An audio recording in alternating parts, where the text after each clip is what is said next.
सफलता का कोई मंत्र नहीं होता है। सफलता तो सिर्फ आपकी मेहनत का फल है। एक अच्छा शिक्षक आपको सही रास्ता दिखा सकता है, बाकी उस रास्ते पे चलना आपको है। नमस्कार, जय हिंद, स्वागत है आप सभी का माझी सा एजुकेशन पर।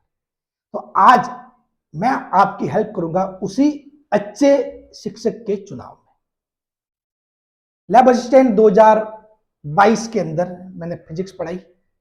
उस फिजिक्स का मैं आपको पूरा प्रूफ देने जा रहा हूं, ताकि जो 2024 में बच्चे जो फिजिक्स पढ़ने जा रहे हैं, जो फिजिक्स के लिए अपने टीचर का चुनाव करने जा रहे हैं, उसमें कहीं गलती नहीं करते। हालांकि इस रिगार्डिंग मैंने एक वीडियो पहले ही बनाया था, लेकिन नए स्टूडेंट के लिए एक बार फिर से बता रहा हूँ। स्टूडेंट पूछते हैं, क्या सर आपकी पढ़ाई हुई फिजिक्स सफिशिएंट है, क्या हमको उसके बाद और कुछ पढ़ना पड़ेगा, क्या करना पड़ेगा, क्या नहीं करना पड़ेगा? तो आप खुद देख लेना कि 2022 के अंदर जो मैंने फिजिक्स पढ़ाई और उसमें से कितने सवाल आए और क्या हुआ। क्लियर? आपको सब कुछ मालूम पड़ जाएगा। मेरे को कुछ भी मतलब प्रत्यक्ष को प्रमाण की आवश्यकता नहीं होती, सब कुछ आपको साफ साफ यहाँ पे मैं दिखा दूंगा। उसके बाद सिलेक्शन आपको करना है कि आपको फिजिक्स किससे पढ़नी है। क्लियर? होता क्या है, अक्सर लोग भेड़ चाल में बड़े नामों के पीछे भागते हैं। ठीक है, आप सही चीज का चुनाव करना होता है और उसी में मैं आपकी हेल्प कर रहा हूं। कुल मिला के अपन बात करेंगे 2022 में 28 और 29 वाले शिफ्ट दो पेपर हुए थे। ठीक है, यानी कि 2 दिन पेपर हुए थे। ठीक है, 2 शिफ्ट में, तो एक तो 28 को हुआ था, एक 29 को हुआ था। तो 28 वाले 30 सवाल और 29 वाले 30 सवाल, उनका पूरा पूरा अपन देखेंगे कि कहां पे क्या चीज हुई थी, कैसे सवाल आए थे। ठीक है, आप देखोगे ना, एक भी सवाल बाहर नहीं है। 4-5 सवाल तो ऐसे थे जिनमें न्यूमेरिकल की संख्या तक चेंज नहीं हुई। कुछ 4-5 सवाल ऐसे थे जो मैंने पढ़ाया, उसके बेस पे आप चीजें कर सकते हो, डायरेक्ट डायरेक्ट लिखा हुआ नहीं था। बाकी सारी चीजें ऐसी कैसी लिखी हुई थी बोर्ड पर, और वो की वो छपी है। क्लियर?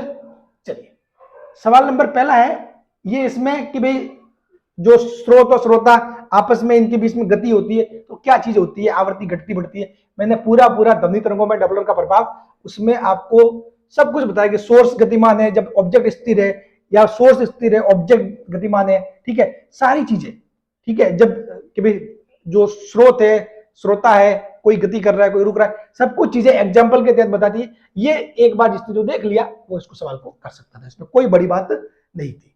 ठीक है, और ये सारी मैंने जो आपको नहीं पता मैं बता देता हूं। मैंने 2022 के अंदर टोटल फिजिक्स पढ़ाई थी पूरी। 89 वीडियो थे थ्योरी के। थ्योरी के वीडियो, थ्योरी कोई नहीं पढ़ाता है। क्या करते हैं लोग, आके एमसीक्यू खेलते हैं। ठीक है, और आपको बोलते हैं कोर्स ले लो, बस ये होता है। मैंने थ्योरी के 89 क्लासेस दी थी। 89 क्लासेस थ्योरी की क्लासेस सारे लोग ऐप में छुपा के रखते हैं अपने। मैंने थ्योरी की 89 क्लासेस फ्री में दी थी। उसके अलावा 23 एमसीक्यू की क्लासेस थी। कुल मिला के सारा जो मैटर है मैं उसी में से बता रहा हूं। उसमें जो फ्री में मैंने यूट्यूब पे पढ़ाया, उससे कितना आया। ठीक है, और फिर उसके बाद आप अंदाजा लगा सकते हो कि अगर मैं कुछ चीज ऐसी करूं पेड वाली, तो उससे और क्या हो सकता है। ठीक है ना? तो देखो, ये जो गाउस का नियम, अब इस गाउस के नियम के वीडियो को देखना आप। ठीक है, गाउस के नियम वाले आप वीडियो को देखना। इसमें मैंने थंबनेल तक अभी ये चेंज किया नहीं, हालांकि मैं आगे इनको चेंज करूंगा, ध्यान रखना। थंबनेल ये पुरानी स्टाइल के है मेरे, मैं इनको आगे चेंज करूंगा, लेकिन अभी तक चेंज किए वो नहीं है। आप देख लेना गाउस का नियम। इस छोटे से वीडियो से 2 सवाल, 25 मिनट का वीडियो था, इस छोटे से वीडियो से 2 सवाल। और इस वीडियो को स्टार्ट करने से पहले बताया था, मैंने कहा गाउस के नियम का सवाल 2016 या 18 में नहीं आया है। ठीक है, अब की बार पक्का आएगा, देख लेना। और इस वीडियो को देखना, क्योंकि वो बोलेंगे सब तो बदलेंगे नहीं, वो तो वहां पड़ा थंबनेल तो मान लो भाई चेंज भी हो सकता है। ठीक है, वो वीडियो के सब तो वो तो ऐसे कैसे, वो वहां से आप देख लेना। और गाउस के नियम का जो पहला स्टार्टिंग वाली जो है ना, स्टार्टिंग की जो मतलब स्टार्ट किया था जो स्लाइड, उस टाइम में व्हाइट बोर्ड पे पढ़ाता था, तो डिजिटल बोर्ड था ही नहीं। Q in upon epsilon not, बस वो की वो चीज क्यू अपॉन एप्सिलॉन, बस। ठीक है, समेशन ऑफ क्यू यानी कि जो अंदर कुल आवेश है वही, तो क्यू, बस ये एप्सिलॉन। ठीक है, तो ये देखो डायरेक्ट चीज आई थी। सवाल नंबर तीसरा, दो चार्ज वाला कि दो समान परिमाण के आवेश आर दूरी पर एक दूसरे पर रखे जाए। ठीक है, तो हमने इस टाइप के सवाल, ये देखो सारी चीजें इनमें एफ के Q1 Q2, इनमें से क्या कर रहे हैं, एक को दुगुना कर रहे हैं, एक को कर रहे हैं आधा कर रहे हैं। इसका मान रखना आपको, यहाँ पे सारी चीजें निकल के सिंपली आ जाएगी। ठीक है ना? वही कर रहे हैं भाई, यदि आवेशों को आधा कर दिया जाए, आवेशों को आधा यानी कि Q1/2 Q2/2, और दूरी को दुगुना, तो 2 2 4, और दूरी को दुगुना नहीं यानी कि 2R, यानी कि ये हो जाएगा 2R का स्क्वायर यानी कि 4, तो 4 × 4 16, F बटा 16, ये इसका आंसर था। ठीक, ये देखो नाभिकीय बंधन ऊर्जा वाला सीधा सीधा सीधा सीधा E is equal to MC square, E is equal to MC square, वैसे सभी को पता भी है, E B is equal to delta MC square. ये पीडीएफ भी मैं आपको टेलीग्राम चैनल है हमारा माजी से एजुकेशन नाम से ही है, उसका लिंक भी आपको नीचे मिल जाएगा। ठीक है, वहां से आप टेलीग्राम चैनल से पीडीएफ देख सकते हो सकता है कि मतलब यहाँ पर थोड़ा साफ दिखाई नहीं दे, वहां से आप पीडीएफ भी देख सकते हो। क्लियर, ये हो गया सवाल नंबर 4। सवाल नंबर 5, नाभिक की त्रिज्या संबंध बताती है। एक बेटा इसका स्क्रीन का इसका शायद स्क्रीनशॉट, हाँ तो ये तो सिंपल सी बात है, नाभिक की त्रिज्या R is equal to R nought 1/3। ठीक है, सिंपल सा फॉर्मूला है जो मतलब अपन स्टार्टिंग में पढ़ते हैं। ठीक है, जब नाभिक वाला चैप्टर पढ़ते हैं, ठीक है, तो R is equal to R nought 1/1/3, 1/1/3 ये होता है ना, R is equal to R not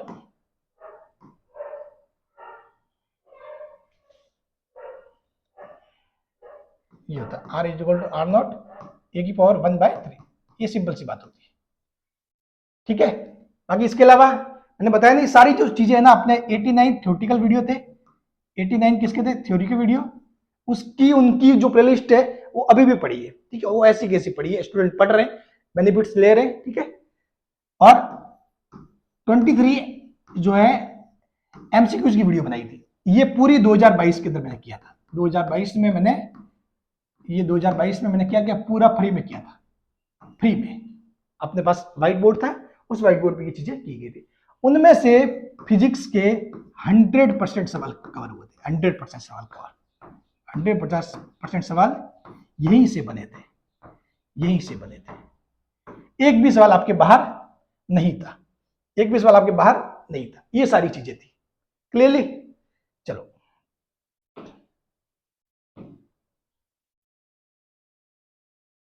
अब देखो, रेक्टिफायर यानी कि डिस्टकारी का उपयोग एसी को डीसी में परिवर्तित करना, साफ साफ लिखा हुआ है। रेक्टिफायर डिस्टकारी एसी को डीसी में रूपांतरित करता, रूपांतरित करना मतलब परिवर्तित करना। भाई ये तो एक सिंपल सी शब्द है, हिंदी वाली, रूपांतरित करना, परिवर्तन करना।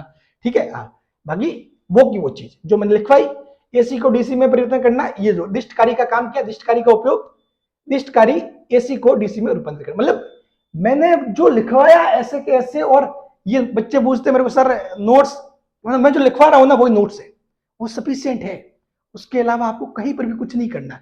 ये जो मैं फिजिक्स पढ़ा रहा हूं उसमें आपको कहीं पर भी कोई एक्स्ट्रा सोर्स टच ही नहीं करना। आप बस कहीं से आपको प्रैक्टिस क्वेश्चन मिल जाए तो सॉल्व कर लो, बस वो बात और है। हालांकि प्रैक्टिस मैं भी दूंगा, सॉल्व मैं भी कराऊंगा सब कुछ, लेकिन वो बस, बाकी कहीं से भी कुछ भी थ्योरी वोरी टच ही मत करो। ठीक है, यह सफिशिएंट है, मोर देन सफिशिएंट है। ठीक है, आज आपको सारा सब कुछ मिल जाएगा। Angular momentum J R cross P, R cross P, इसने इसको सिंबल जे दिया है, अपन नॉर्मली इसको एल देते हैं, L is equal to R cross P, बात वही है। ठीक है, ठीक है, ये हो गया कोणीय संवेग, L is equal to R cross P. सवाल नंबर 8वां, ये देखो, किसी ठोस गोले का उसके स्पर्श रेखीय अक्ष के सापेक्ष जड़त्व गुण। तो देखो ठोस गोले का मैंने पूरा ठोस एवं खोखले गोले का अपनी स्पर्श रेखा के सापेक्ष जड़त्व गुण, ठोस का भी बताया था, खोखले का भी बताया था। ठोस का पूछ लिया, ऐसे कैसे, देखो 7/5 mr स्क्वायर, ये सीधा सीधा आंसर है, 7/5 mr स्क्वायर, ऐसा है। अब आप देख लो और क्या चाहिए, मतलब और आपको क्या चाहिए था। मतलब 2022 में जिन बच्चों ने मतलब ये देख के कि भाई यार सर भले ही व्हाइट बोर्ड पे पढ़ा रहे हैं, अगर जिस इंसान ने कंटेंट की पहचान कर ली थी ना 2022 में, उनके मजे हो गए थे। बहुत सारे बच्चों को फिजिक्स में फायदा हुआ था, बहुत सारे बच्चों जो फिजिक्स नाम से डर लगता था ना, वो फिजिक्स में कोई 28 सही करके आया, कोई 29 सही करके आया, ऐसे सही किए थे बच्चों ने सवाल। ठीक है ना, ये देखो, निम्न में से किसमें नियंत्रित श्रृंखला अभिक्रिया, तो नाभिकीय रिएक्टर वही भट्टी, देखो नियंत्रित श्रृंखला अभिक्रिया भट्टी। और अभी तो रुको, ये जो मंदक वाला भारी पानी D2 वो भी सवाल आया आगे, ठीक है, मैं बताऊंगा। ये देखो भंजक क्षेत्र में जेनर डायोड का व्यवहार, जेनर डायोड क्या करता है, नियत वोल्टता स्रोत, यानी कि वोल्टेज को क्या करता है, नियत रखता है, फिक्स करके रखता है। ठीक है, वोल्टेज रेगुलेशन करता है। तो देखो जेनर डायोड का उपयोग वोल्टता नियामक, भाई वो तो चीज थोड़ा बहुत आपको भी हिंदी में जो वर्ड होते थे, कोई बोलते नियामक, नियत, ठीक है, वो चीजें तो वो आप समझ ही सकते हो, ठीक है। तो नियत वोल्टता स्रोत यानी कि वोल्टता नियामक, वोल्टेज रेगुलेशन का काम करता है, ठीक है। ये हो गया, देखो नियत, इसका ये तो चीज है ना, चीजें साफ साफ, ये इसका जो इसका आउटपुट बाहर निकलता कांस्टेंट नियत वीजेड, ठीक है ना, ये चीजें साफ साफ यहाँ लिखी हुई थी। अब देखो ये तो ये इन्होंने सवाल दूसरा पूछ लिया, आउट ऑफ सिलेबस पूछ लिया, ये फिजिक्स वाला, फिजिक्स में ये टॉपिक है ही नहीं, ठीक है। ये टॉपिक आपने केमिस्ट्री में जरूर है, ठीक है। तो इस सवाल का तो अधीनस्थ बोर्ड का हो जाता है, ऐसे पता नहीं उनका क्या हो जाता है, ठीक है। फिर यंग के दिश स्लिट प्रयोग में किस रंग के लिए फ्रिंज चौड़ाई का मान न्यूनतम होगा? तो देखो फ्रिंज चौड़ाई किसके लिए, फ्रिंज चौड़ाई आप देखोगे तो बी किसके समानुपाती होता है, लैम्बडा के, डी के, और तो जिसके लिए ये जो लैम्बडा है, ठीक है, जिसके लिए लैम्बडा का मान न्यूनतम होगा उसके लिए वो चीज भी न्यूनतम हो जाएगी, ठीक है। बस बात खत्म, ठीक है। यंग के दिश स्लिट प्रयोग में किस रंग के लिए फ्रिंज चौड़ाई न्यूनतम होती है? देखो इसके समानुपाती होता है, सीधी सी बात है। और इसमें से न्यूनतम किसका, न्यूनतम बैंगनी का होता है, ठीक है। ये देखो ध्रुवित प्रकाश के कंपन तल व ध्रुवण तल के बीच कोण लंबवत, साफ साफ लिखा हुआ चीज है लंबवत, ठीक है। मतलब कुछ जरूरत है ही नहीं आपको, इतना सीधा। ये जो है ये शायद उस थ्योरी में से हो जाएगा कवर, ठीक है। इसका कुछ डायरेक्ट लिया नहीं है मैंने। दोलक की कुल ऊर्जा वही 1/2 के ए स्क्वायर, और के बराबर क्या होता है, एम ओमेगा स्क्वायर, जो मैंने इसी क्लास में बताया हुआ है सारी चीजें, ठीक है। के की जगह क्या आता है, के की जगह एम ओमेगा स्क्वायर आता है के, ठीक है। के की वैल्यू ये होती है, वो अपने को इसी जो इन्हीं चैप्टर में बताया गया है, ठीक है ना, ठीक है। तो ये हो गया दोलक की कुल ऊर्जा। उसके अलावा ये देखो, अगर लड़की झूले में बैठ के झूल रही है तो अगर वो खड़ी होकर झूले तो झूले का आवर्तकाल कितना होगा? मैंने आवर्तकाल पे इफेक्ट वाले 3 सवाल करवाए थे कि यदि लड़की झूल रही है, लड़की के पास एक और लड़की बैठ जाए, एक एग्जाम्पल ये करवाया था। दूसरी, लड़की झूलती अचानक खड़ी हो जाए, ये पूछ लिया, ये पूछा ना, झूल रही है अगर वह खड़ी हो जाए, अगर वह खड़ी होकर झूले यानी कि वो अचानक खड़ी हो जाए तो क्या होगा? बस सिंपल सी बात है, आवर्तकाल क्या हो जाएगा, कम हो जाएगा, ठीक है ना। आवर्तकाल कम हो जाएगा, कारण क्योंकि लेंथ है, उसका सेंटर ऑफ मास ऊपर आ जाएगा, तो सेंटर ऑफ मास ऊपर आएगा तो ये लेंथ है वो डिग्री हो जाएगी, लेंथ डिग्री हो जाएगी तो आवर्तकाल भी क्या हो जाएगा, कम हो जाएगा, ठीक है ना। ये सारी चीजें, ये है इस टाइप के सवाल है। ये देखो साफ साफ अपने वही चीजें इस टाइप के सवाल या किए हुए, ठीक है। ये आप देख लेना, ये पीडीएफ में आपके साथ शेयर करूंगा। फिर मिनिमम मुक्त करने के लिए आवश्यक न्यूनतम ऊर्जा, सेम सवाल है, हाइड्रोजन परमाणु को निम्नतम अवस्था से इलेक्ट्रॉन को मुक्त कराना। सवाल वो क्या हुआ, यहाँ पे हाइड्रोजन दिया हुआ है, मैंने लिया हीलियम प्लस, हीलियम प्लस क्या हो गया, हाइड्रोजन हो गया, हीलियम प्लस एक तरीके से हाइड्रोजन जैसा ही हो गया भाई, हाइड्रोजन हीलियम, हीलियम ने अपना एक इलेक्ट्रॉन त्याग कर दिया तो हीलियम का जो आयन है उसने वो बन गया, वो हीलियम के आयन में जितने इलेक्ट्रॉन होते हैं उतने को हाइड्रोजन के एटम में होते हैं, ठीक है। एक उसमें भी होगा हाइड्रोजन में और एक हीलियम प्लस में भी होगा, बस सिर्फ वही चेंज था, बाकी सवाल वो का वो सेम टू सेम चीज है, ठीक है। ये इसका आंसर 13.6 आएगा, ये वाला जो लिखा हुआ ना ये 13.6, बस। ये देखो ये हाइड्रोजन परमाणु के लाइमन श्रेणी की श्रेणी में आती है। और ये तो देखो इसका सबसे बड़ी बात, ये क्लास 89 की लास्ट वीडियो, इसमें मैंने लिखा था हाइड्रोजन परमाणु का बोर मॉडल, एक ही वीडियो से शायद दो सवाल लिखा है, ठीक है, लेकिन 3 आए, मैंने तो सिर्फ 2 लिखा था। ये थंबनेल अभी भी है, इनको हम आगे चेंज कर देंगे, ठीक है, ध्यान रखना। कोई इस वीडियो को हो सकता है 2 महीने बाद देखे तो इसके थंबनेल चेंज हो जाएंगे, लेकिन अभी वही है, अभी थंबनेल वही है, ठीक है। तो देखो हाइड्रोजन परमाणु का बोर मॉडल एक ही वीडियो में, मतलब थंबनेल तक चीजें। और हाँ ये देखो ना, टॉपिक तो थोड़ी चेंज होता है, हाइड्रोजन परमाणु का बोर मॉडल 2 सवाल पक्के लिखा हुआ था, और मतलब कैसे, और साफ साफ हाइड्रोजन परमाणु की लाइमन श्रेणी किस क्षेत्र में होती है? देखो लाइमन हाइड्रोजन के लिए पैराबैंगनी, सीधा सीधी बात है, सीधी सीधी, या पैराबैंगनी देखो साफ साफ लिखा हुआ है, ठीक है। हाँ ये पूरी आप मतलब देखना, इन चीजों को आप सबूत देखना, आप अच्छे से देखना, उसके बाद जज करना, ठीक है ना। हाँ क्योंकि वीडियो में हो सकता है मैं कुछ और बोल के आपको मतलब लगेगी आज सर यार गुमराह कर रहे हैं, बातें बना रही है, इस पीढ़ी तो झूठ नहीं बोलेगी, वहां पे सारी चीजें और आप जाके वीडियो पे देख सकते हो, ठीक है ना। आदर्श गैस में अनुदैर्घ्य जो तरंग उनकी चाल क्या है, चाल का देखो पी अपॉन रो, ये पी अपॉन डी, भाई रो इसने क्या किया, जो डेंसिटी है घनत्व है उसको सिंबल नाम दिया रो, सिंबल कुछ भी चेंज कर सकते हैं, ठीक है। अपन जो नॉर्मल जो डेंसिटी का घनत्व होता है डी, वो लिया हुआ बस, पी अपन डी, पी अपन रो, बस बात वही है, सीधा सीधा सवाल, सीधा सीधा। ठीक है, ये देखो निम्न में से कौन सी तरंगें ऊर्जा का संचरण नहीं करती? देखो साफ साफ लिखा हुआ है, अप्रगामी, दो सीमाओं के मध्य स्थिर तथा ऊर्जा स्थानांतरण नहीं होता है। मतलब चीजें, और ये ऐसा नहीं कि ये मैंने सिर्फ लिख के आपको इन चीजों को समझाया गया, समझाया भी गया है। ठीक है, तो उसके बाद ये जो वीडियो देखे होंगे ना, उन्होंने उस सवाल को तो देखते ही टिक मार दिया होगा कि यस इसका ही है।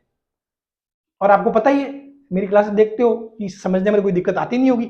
ठीक है, और ये देखो ना सबसे बड़ी बात, ये देखो इस समय आपके संख्या तक चेंज नहीं हुई थी इसमें भी जो, और ये कार्नो इंजन देखो, कार्नो इंजन में मैंने शायद एक क्वेश्चन पक्का याद, देखो हाँ ये लिखा हुआ ना, ये कार्नो इंजन 2 मार्क्स फिक्स कर लीजिए, 2 मार्क्स फिक्स कर लिया, और दोनों को फिक्स हुए थे, 28 वाले शिफ्ट में फिक्स हुए थे, 29 वाले शिफ्ट में, मेरे ख्याल से 29 वाले में शायद 2 सवाल आ गए थे, या फिर 28 वाले किसी एक शिफ्ट में 2 सवाल आ गए थे उल्टा, नहीं 4 मार्क्स फिक्स हो गए थे। ठीक है, 1 किलो जूल कार्बन, देखो 327 और 27, 327 और 27 देखो, और आंसर 1/2, 1000/2000, 1/2, 1/2, मतलब इस हिसाब से चीजें हुई थी। ठीक है,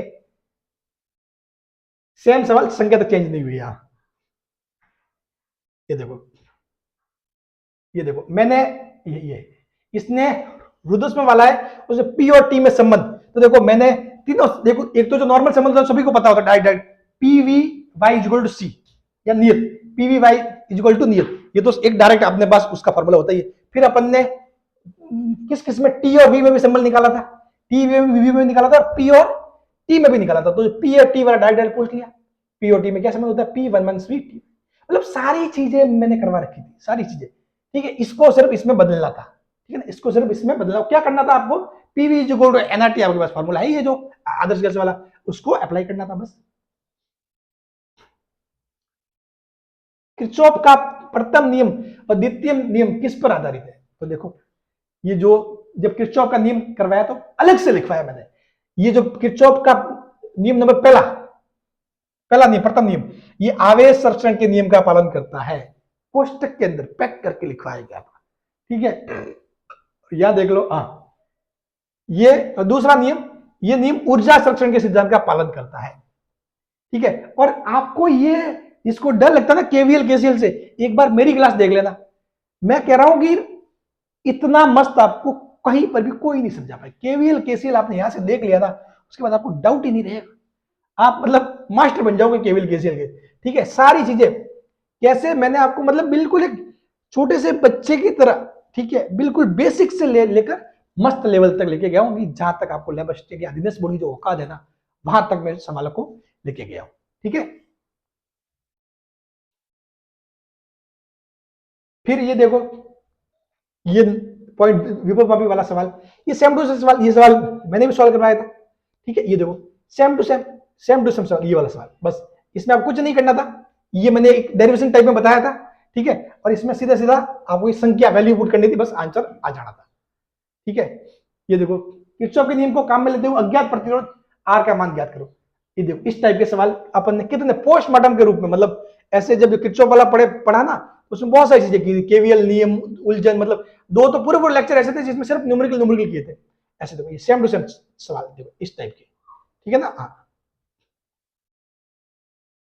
बोर के सिद्धांत के अनुसार हाइड्रोजन परमाणु तीसरी कक्षा में इलेक्ट्रॉन का कणी संवेग, तीसरी कक्षा भाई NH/2 तो होता है, फॉर्मूला क्या है, NH/2, तीसरी कक्षा है तो 3 आ जाएगा, 3H/2, क्या था, वही था। ठीक है, और देखो जो 2 सवाल पक्के वहां से हो, एक सवाल और आ गया सर, ये यहीं पे आ गया। ठीक है,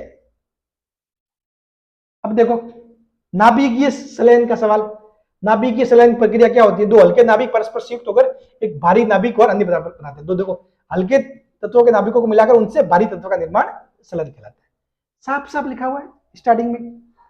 ये देखो ये सवाल सेम टू सेम सवाल चीज, ये ऐसे कैसे, इन्होंने आवेश ये लिया है, मैंने ये 9E और 4E लिया, ये सारी चीजें यहाँ पर क्लियर।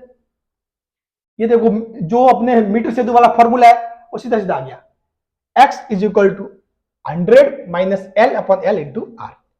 ठीक है, और देखो ये हो गया पूरा अपने 28 वाले का, ये पूरा हो गया। अब 29 वाले के सवाल देखते हैं। 29 वाले में सवाल इसका शायद थ्योरी कहाँ रह गया, इसका पूछ रहा है। ये डायरेक्ट फॉर्मूला बेस्ड सवाल था, ठीक है, ये डायरेक्ट फॉर्मूला बेस्ड सवाल था जो आपको सॉल्व करना था, ठीक है। दूसरा है ये किसका था, गauस के नियम का था। गौस के नियम का देखो, ये किसको लिया, घन लिया ना, घन। तो मैंने घन लेके ही आपको एग्जांपल वो करवाया था, घन लेके ही आपको ये एग्जांपल वो करवाया था सारा। देखो तो इसमें देखो, इसमें क्या सवाल था, भुजा वाले घन से विद्युत भाई है, इसका मान क्या होगा यदि घन की भुजा 2a कर दिया जाए और परिबद्ध आवेश को आधा कर दिया जाए। तो देखो साफ साफ लिखा है मैंने, लिखा है बंद पृष्ठ से पारित फ्लक्स का मान बंद पृष्ठ के आकार, क्षेत्रफल एवं आकृति पर निर्भर नहीं करता है। आकार, क्षेत्रफल और आकृति पर निर्भर नहीं करता है, आकार, क्षेत्रफल, आकृति कैसे भी कर लो, उसमें निर्भर नहीं करता, केवल निर्भर करता है बंद फ्लक्स का मान बंद पृष्ठ उपस्थित आवेश की स्थिति पर भी निर्भर नहीं करता। फ्लक्स का मान आवेशों की मात्रा पर निर्भर, यानी कि आवेश को आधा कर दिया जाएगा तो जो फ्लक्स है ना वो भी आधा हो जाएगा, बस बात खत्म। 5/2 मतलब ये सारी चीजों को, इसको और जो मैंने समझाया था ना वो भी इस घन का एग्जांपल लेके ही समझाया था, और वो घन का ही सवाल पूछ लिया, घन को लेके ही सवाल पूछ लिया देखो।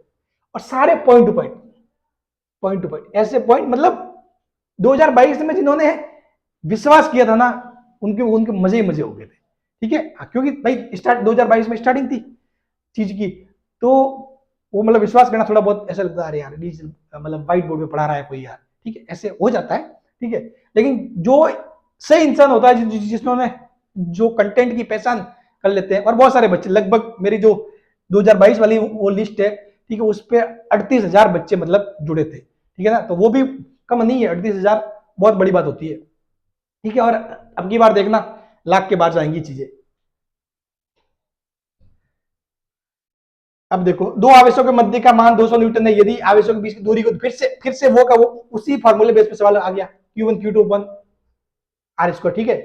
ये लॉजिक गेट सारी मैंने अच्छे से समझा रखे थे। नेंड, ये मैंने आपको जो एग्जांपल सॉल्व करवाए थे वो देखो, ये देखो इसी सवाल के आगे इसने एक नॉट गेट बना के और लगा दिया, बस नॉट गेट बना के, ठीक है ना। ये देखो ये सवाल, ये सवाल इस टाइप वाले, ये देखो धारा लाभ वाले सारे फॉर्मूले साफ साफ लिखे हुए, alpha is equal to beta upon 1 by beta, beta is equal to alpha 1 minus alpha. और ये सवाल ऐसा नहीं कि मैंने ये लिखवाया था, मैंने ये लिखवाया नहीं था, ये क्लास आप देखी होगी ना, एक बार आपने देख ली ना, ये समझ में आ गया, आपको ये रटने का ही काम नहीं है। बहुत सारे बच्चे ऐसे अल्फा बराबर beta upon 1 plus beta, beta is equal to alpha upon 1 minus, मतलब कंफ्यूज होने वाली बात ही। मैंने इन चीजों को ऐसे समझा रखा था कि भाई अल्फा का मान कितना होता है, बीटा का मान कितना होता है, कौन ऊपर आएगा कौन नीचे आएगा, इस हिसाब से चीजें वो पढ़ा रखी कि आपको फॉर्मूला ही, मतलब मेरी क्लास में देखने के बाद आपको याद तक करने की वो ऐसा नहीं था कि चीज को फॉर्मूले को ऐसे याद करना पड़े, समझ में आ जाता, सीधा सीधा सीधा सीधा आपके समझ में आ जाएगा, ये मैं गारंटी देता हूँ, ठीक है। वो ये क्लास देखना,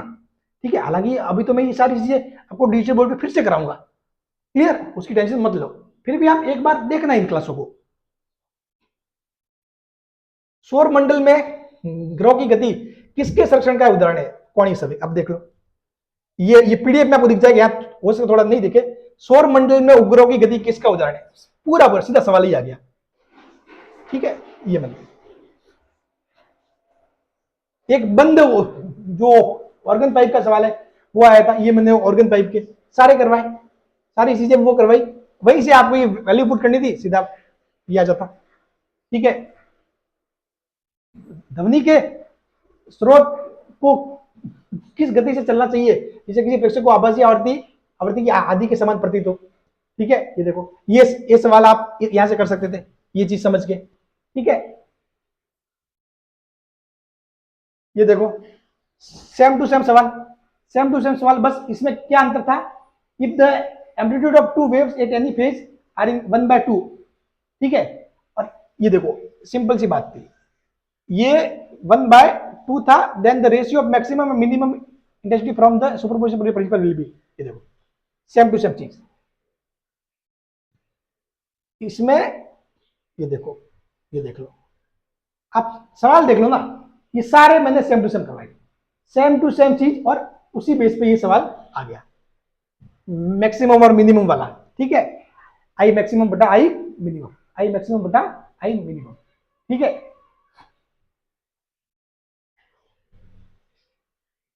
वही सवाल, सिर्फ संख्या चेंज हुई। सवाल क्या है, वही है, ठीक है ना। बल आघूर्ण का मात्रक, जब बल आघूर्ण स्टार्ट किया था तभी तभी एक साफ साफ ऐसे पॉइंट वाइज बना के, इसका मात्रक न्यूटन इंटू मीटर होता है, न्यूटन इंटू मीटर। हालांकि ये तो ऐसा सवाल है जो अगर बच्चा ये सवाल नहीं करेगा तो फिर उसका सजेशन नहीं किया होगा।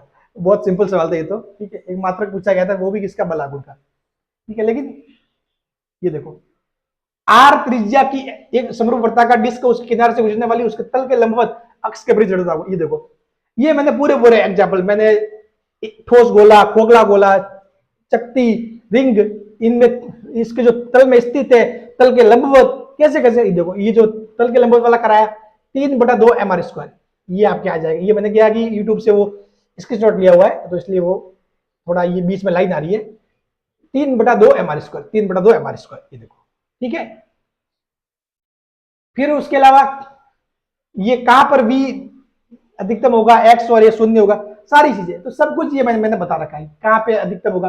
देखो, माध्य स्थिति पर वेग अधिकतम, सीमांतर पर शून्य, और ये तो लिखा हुआ है, आपने मेरी क्लास से देख ली होगी ना, उसके बाद आपको ये इतना सोचता भी नहीं था, सीधा आपको माइंड में फिट ही रहेगा ये चीजें, इतना इनको चीजों में समझा रखा था, ठीक है। ये देखो, एक्स नॉट माध्य स्थिति पर मतलब क्या होता है, एक्स सीमांत पर क्या होता है, मैक्सिमम हो जाता है, सारी चीजें मतलब मैंने आपको बता रखी थी। एक ये देखो, ये सवाल देखो ना, सेम सवाल, सेम सवाल, ये आप देख लेना, सेम सवाल, सेम सवाल पूछा गया था, ठीक है।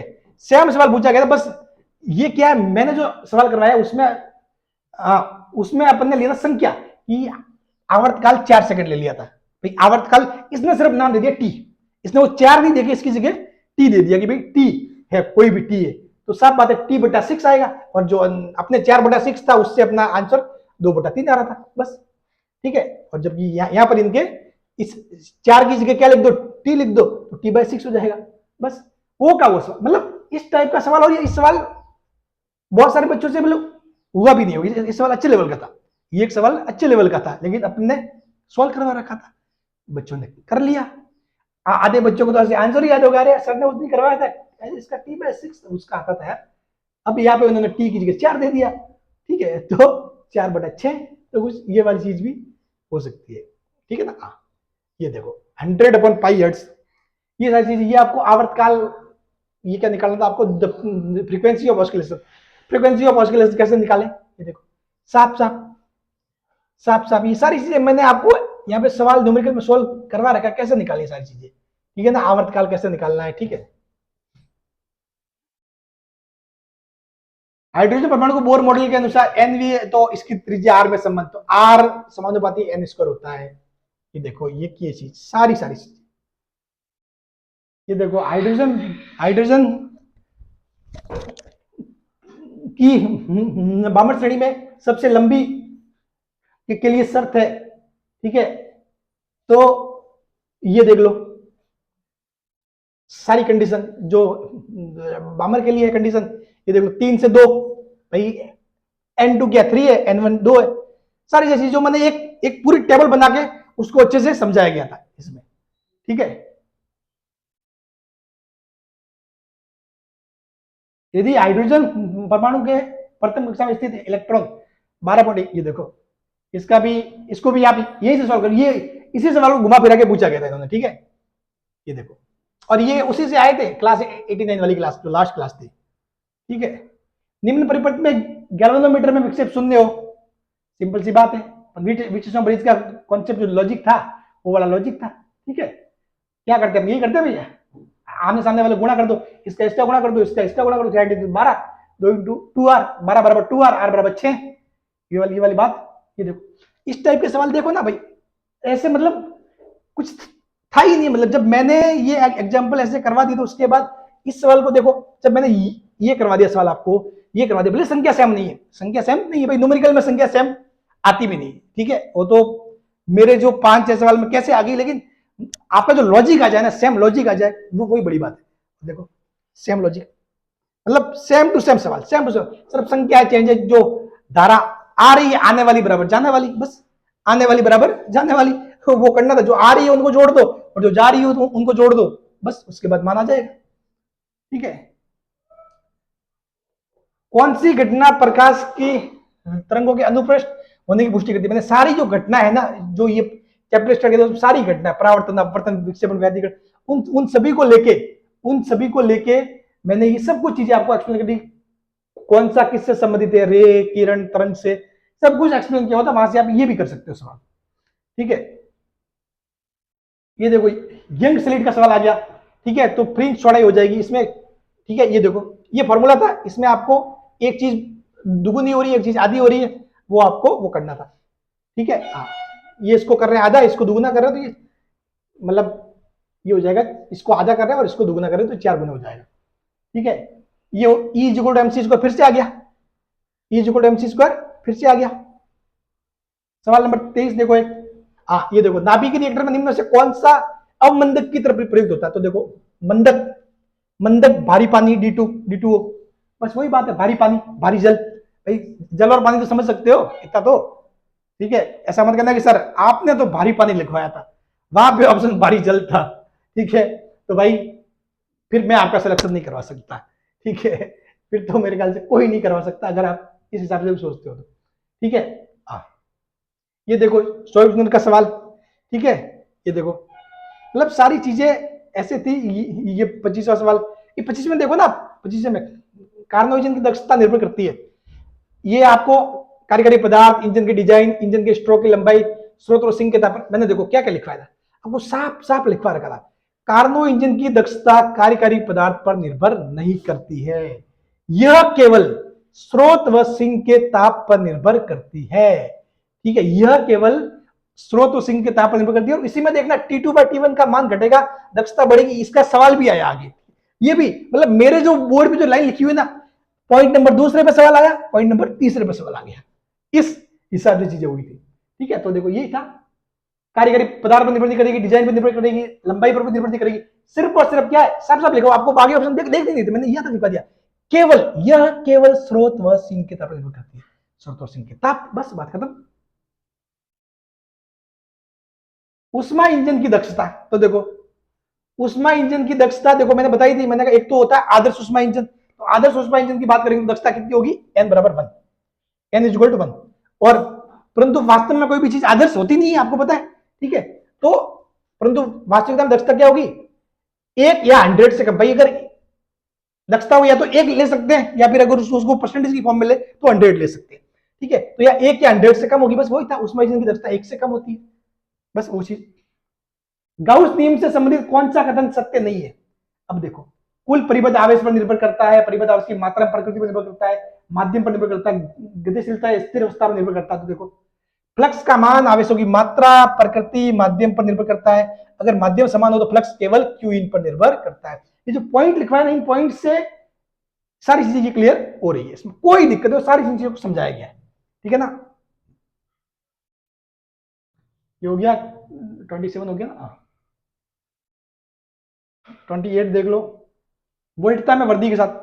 ये देखो अग्रदिशिक बाइज यानी फॉरवर्ड बाइज में पीएन सनी डायोड में जो डिप्रेशन लेयर का क्या होता है, तो देखो वोल्टता में वृद्धि के साथ घटती है, आंसर था। ये देखो यदि V बढ़ेगा तो संधि मोटाई कम होगी, फॉरवर्ड बाइज। ठीक है, यदि V बढ़ेगा तो संधि मोटाई कम होगी, साफ साफ। और ये तो लिखा हुआ है, ये तो लिखा हुआ है, ये आपको दिख रहा है, लेकिन ये आप मेरी क्लास देख ली होगी ना, जिसने देखी है उनके माइंड में वो चीज ऐसी छप गई होगी, हमने उस हिसाब से समझाया भी गया था उनको। ठीक है ना, एक बार इन वीडियो को देखना, फिर आपको मजा आएगा कि वास्तव में कि फिजिक्स कैसे पढ़ी जाती है यार। वास्तव में फिजिक्स तो यार मतलब आप सोचते फिजिक्स बहुत टफ, फिजिक्स टफ नहीं है। फिजिक्स में कह रहा हूँ, फिजिक्स मैथ्स ऐसे सब्जेक्ट इनको समझ नहीं लिया ना, देन इट्स इज ओके। बस आपको एक अच्छे टीचर से समझना होता है, गलती आपकी नहीं है, गलती ये है कि आपने मतलब किन्हीं अच्छे टीचर से पढ़ाई नहीं। आपको हमेशा फिजिक्स और ये सब ऐसे मतलब चीजें जो रटने की होती है ना, इस हिसाब से रटवा लेते हैं, याद कर लो इसका ये था। फिजिक्स में क्या याद करना यार, समझो बस, बात खत्म। ठीक है ना, और अब जिसने आपको समझाया, जहां से आप समझ गए वो चीजें होगी। ये सवाल सिर्फ मैंने जो है 2 वाला आवेश लिया, बाकी जो इसने x इक्वल 0 ले लिया, x इक्वल L/2 ले लिया, x इक्वल L ले लिया, मैंने यहाँ पर x की जगह 0, 2, 4, 8 ईच ले ली। सवाल वो कब हुआ है?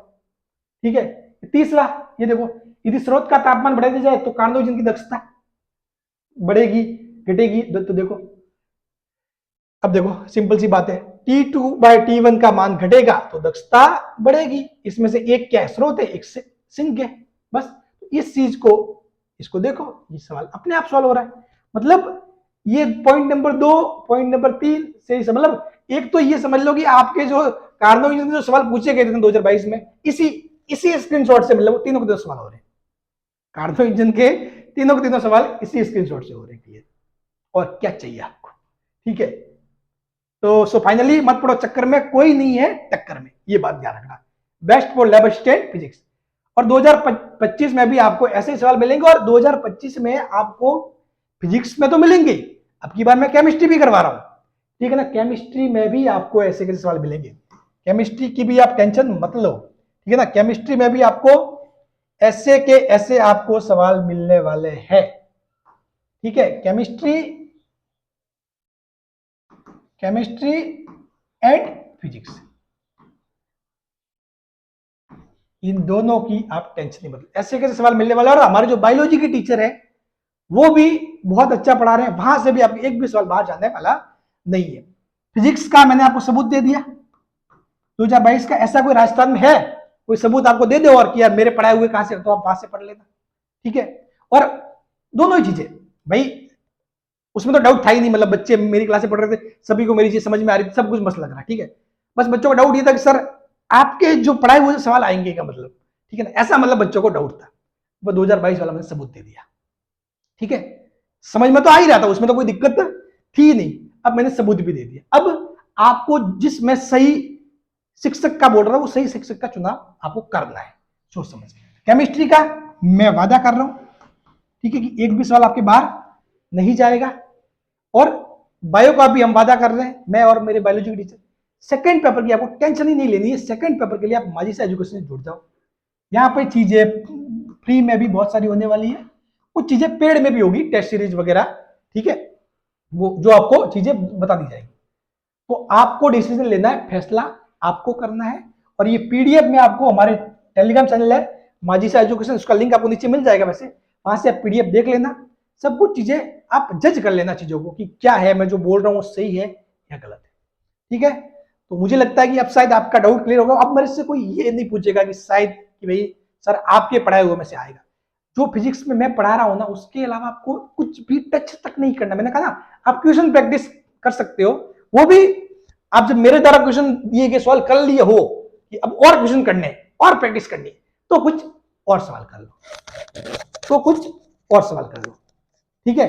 बाकी आप टेंशन भी मत लो, ठीक है ना, बाकी आप टेंशन मत लो, ठीक है। चलिए मिलते हैं नेक्स्ट वीडियो में, थैंक यू सो मच।